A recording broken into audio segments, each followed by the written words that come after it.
So since the 2024 Gen Z revolution in Kenya, I have been asked over and over and over again, what is unique about Kenya? What is it that makes Kenyans' agency so strong? Why is it that Kenyans are constantly struggling to change their state? Why are we so different from the citizens of Tanzania? Why? Now, I want to answer you by reading for you an excerpt from Professor Temitope Ola, who is a Nigerian international relations teacher like myself. But before I go to Professor Temitope, Ali Mazrui famously called the state in Africa a political refugee. In fact, Ali Mazrui compared the African state to the millions of refugees that it creates. And in fact, what Ali Mazrui was saying is basically that the state in Africa suffered the same, or rather suffers the same kind of vulnerabilities as its own citizens.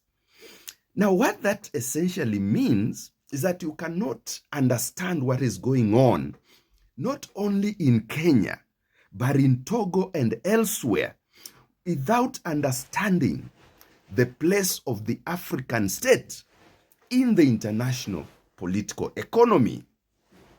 Now, let me read for you Professor Temitope Ola's excerpt right here.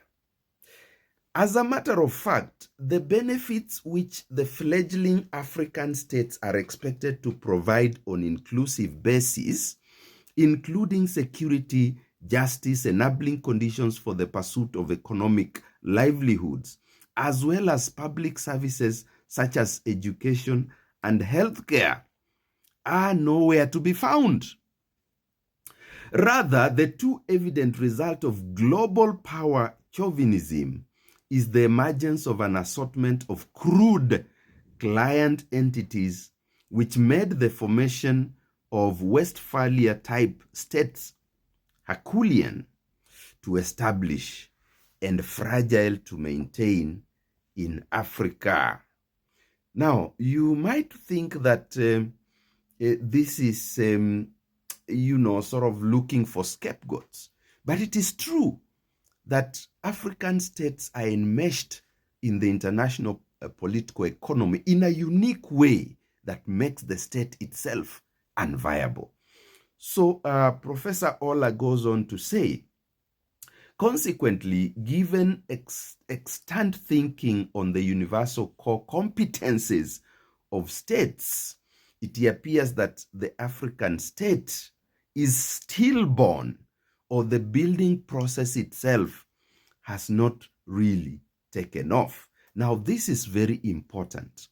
Listen, in the meantime, citizens are generally displeased with the way and manner political officials handle the affairs of the African state, their peculiarities, challenges, and resources that makes the African state infamous for its failure to address itself effectively to the profound political and economic grievances.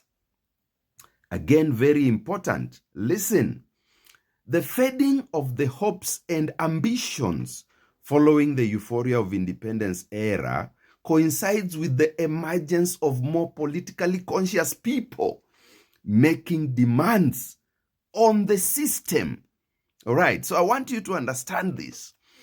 That is what is happening in Kenya, is what is happening in Togo, and other countries where the majority are silent.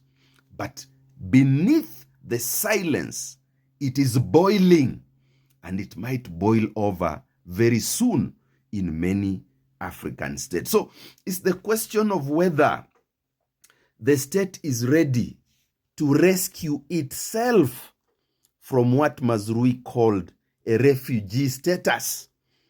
Is the state today in Africa ready to face up to the actual challenges of a Westphalian state? That is the key question. So Kenya is not unique. The people of Kenya are awake. They are making demands of the system. But the international financial institutions, the Western world, the imperial system is also not ready to let the African state go. And the interests of the African elites are the same as the interests of any other international bourgeoisie. And so the African state, as usual, is caught up in a multifaceted crisis.